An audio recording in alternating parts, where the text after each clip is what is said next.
So yun mga guys, sa video natin ngayon ay magre-repair tayo ng bottom part ng ating saranggolang Batman.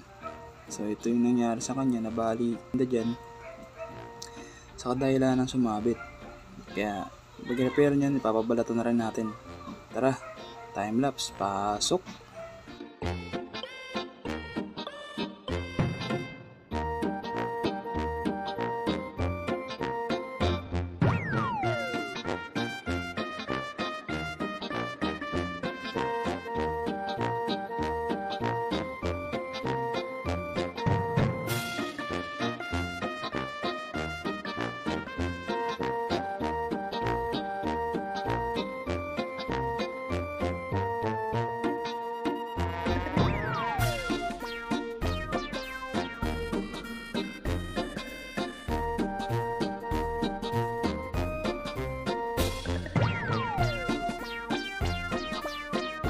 Yun guys, natapos na.